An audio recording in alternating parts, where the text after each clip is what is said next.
మెల్లగరండి madam, మెల్లగరండి.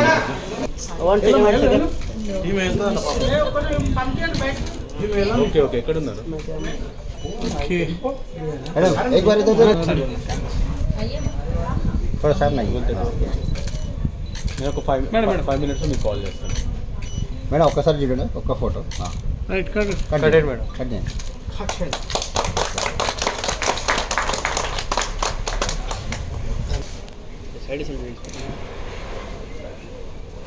Madam ఒకసారి camera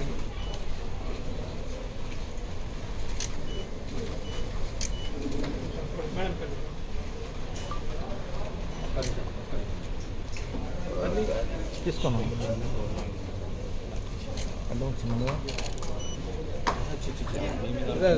madam ఒక్కసారి ఈ కెమెరా ఒక్కసారి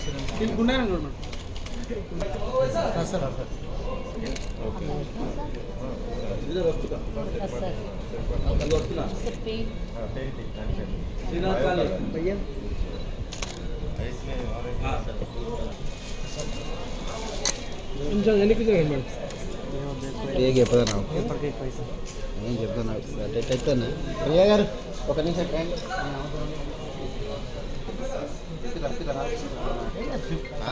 Satish Kumar coordinator national silk expo కి గ్రామీణ హస్తకళ వికాస్ సమితి అనే ఒక సొసైటీ స్టార్ట్ చేసి వీవర్ సొసైటీ దానికి జగేష్ కుమార్ గుప్తా అనే ఆర్గనైజర్.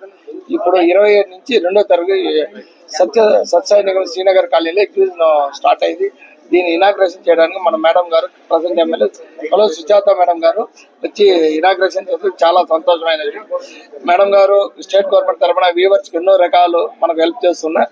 ఈ సొసైటీ తరఫున వాళ్ళ సపోర్ట్ గవర్నమెంట్ సపోర్ట్ తో మేము ఎగ్జిబిషన్ జరిపిస్తాం. ఇక్కడ ఏమంటే ప్రతి స్టేట్ నుంచి ఇప్పుడు మన తెలంగాణ ఎత్తుకుంటే గద్వాల్ అని, పోచంపల్లి అని, ఆంధ్రప్రదేశ్ మంగళగిరి, కలంకారీ, వెస్ట్ బెంగాల్ నుంచి అయితే బొటేక్, క్రసర్ silk, Madhya Pradesh, UP Benaras, Chanderi silk, ప్రతి స్టేట్ నుంచి రాజస్థాన్ బెడ్షీట్స్, హౌస్ బెడ్షీట్స్ అన్ని రకాలు ఇక్కడ 1/4 ఇప్పుడు ఒకే రూప్ కింద తీసుకొచ్చి పెట్టాము.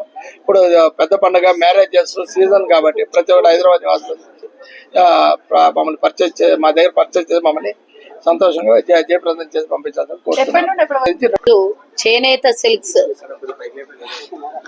ఎగ్జిబిషన్ ప్రారంభించినటువంటి సత్యసాయి నిగమం శ్రీనగర్ కాలనీలో ప్రారంభించినటువంటి ఎక్స్పోకి నేను రావడం చాలా అదృష్టంగానే భావిస్తున్నాను. నిజంగా హస్తకళల్ని ఎంకరేజ్ చేయడం అనేది ఈరోజు మాకున్నటువంటి ప్రభుత్వం పరంగా నేను వారికి శుభాకాంక్షలు తెలియజేస్తూ చేనేత కళని ఎంకరేజ్ చేయాలని మా ప్రభుత్వం ముందస్తు పీట వేస్తుంది. ముఖ్యంగా మహిళలకు కూడా పెద్ద పీట వేయాలని మా ప్రభుత్వం చాలా ఈరోజు తెలంగాణలో ఉన్నటువంటి చేనేత పరిశ్రమలు ఇబ్బంది పడుతున్నటువంటి కార్మికులకు కూడా 120 కోట్ల రూపాయలు వాళ్ళకు ఉన్నటువంటి బకాయిల్ని తీర్చేసి వారికి ఈ రోజు ఆదుకుంటున్నటువంటి ఏకైక ప్రభుత్వం మా ప్రభుత్వం.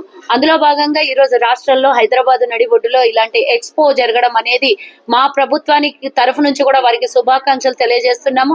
వివిధ రాష్ట్రాల నుంచి వచ్చినటువంటి బనారస్, యూపీ, గుజరాత్, ఇలా కలకటా డిఫరెంట్ ప్లేసెస్ నుంచి వచ్చినటువంటి ఈ ఎక్స్పో నిర్వహిస్తున్నటువంటి నిర్వాహకులు, ఈ ఆర్గనైజర్స్ కి, మరి గుప్తా గారు నిర్వహిస్తున్నటువంటి ఈ ఆర్గనైజేషన్ కి, మరి వారి యాజమాన్యానికి కూడా శుభాకాంక్షలు తెలియజేస్తున్నాను. ఎందుకంటే అసలుకి భారతదేశంలో స్వతంత్రం మొదలైనప్పుడు చేనేత కార్మికుల్ని ఎంకరేజ్ చేసింది చేనేత అంటే నేతన్నలకి ఎంకరేజ్ చేసి ఆనాడు మహాత్మా గాంధీ కూడా మరి నేతను వడికినటువంటి దారం పోగుని వడికినటువంటి గాంధీ మహాత్ముడి భారతదేశంలో ఉన్నటువంటి మనము వీళ్ళని ఎంకరేజ్ చేయడం చాలా ఇంపార్టెంట్. ముఖ్యంగా మా ప్రభుత్వాన్ని తీసుకుంటే గతంలో స్వతంత్రం వచ్చినటువంటి సమయంలో కూడా మరి ఇలా వస్త్రాలని అంటే విదేశీ వస్త్రాలని బహిష్కరించి దేశంలో తయారైనటువంటి నేతన్నల వస్త్రాలని వేసుకోవడం అనేది ఆనాటి ఉద్యమంలో భాగమైంది. ఆ రోజు నుంచి ఈ రోజు వరకు మా ప్రభుత్వం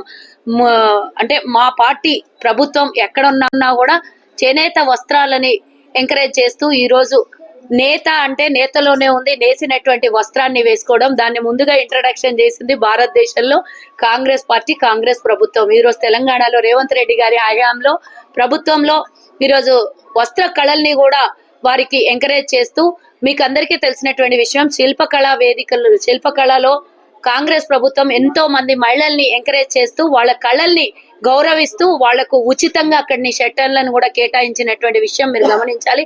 వివిధ రాష్ట్రాల నుంచి వచ్చినటువంటి ఈ కళల్ని ప్రోత్సహించి వారి వ్యాపారాన్ని కూడా అభివృద్ధి చేసుకోవడం కోసం మన తెలంగాణలో హైదరాబాద్ లో ఈ కళ కోసమే కాకుండా వారి వ్యాపార రీత్యా వారి పెట్టినటువంటి స్టాల్లో ఈ రోజు మా ప్రభుత్వం ఎంకరేజ్ తో పాటు మహారాష్ట్రంలో కూడా మీకు అంటే స్వేచ్ఛతో పాటు మీరు వ్యాపారం చేసుకోవడానికి పూర్తి స్థాయిలో ప్రభుత్వం కూడా ఎంకరేజ్ చేస్తుంది. ముఖ్యంగా మహారాష్ట్రలో నేసినటువంటి పోచంపల్లి ఇక్కత్ ఏదైతే ఉందో దాన్ని కూడా మేము దృష్టిలో పెట్టుకొని వెంకటగిరి, పోచంపల్లి ఇలాంటివి ఏవి ఉన్నా కూడా గద్వాల్ చీరలు ముఖ్యంగా మా తెలంగాణ నేతన్నలకి ఇష్టమైనటువంటి గద్వాల్ చీరలకు కూడా ప్రాధాన్యతనిస్తూ వివిధ రాష్ట్రాల నుంచి వచ్చినటువంటి ఇక్కడ స్టాల్లో వ్యాపారం చేస్తున్నటువంటి వారికి అందరినీ కూడా గౌరవిస్తూ ఈ వ్యాపారం బాగా జరగాలి, మీ కళని ఎంకరేజ్ చేయాలి.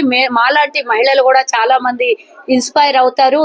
అంటే నేసినటువంటి చీరలను కట్టుకోవడం అనేది చాలా ఇష్టపడేటటువంటిది. దాన్ని మేము ఎంకరేజ్ చేస్తూ గత ప్రభుత్వంలో ఒక చిన్న సబ్జెక్ట్ కూడా చెప్పాలి. గత ప్రభుత్వంలో తెలంగాణలో బతుకమ్మ సమయంలో చీరలు ఇస్తామని బతుకమ్మ చీరలు ఇచ్చి ఎక్కడి నుంచో పాలిస్టర్ బొంబాయి, గుజరాత్ నుంచి చీరలు తెచ్చి అమ్మిండ్రు. కానీ తెలంగాణలో ఉన్నటువంటి చేనేత కార్మికుల్ని ఎంకరేజ్ చేయలేదు.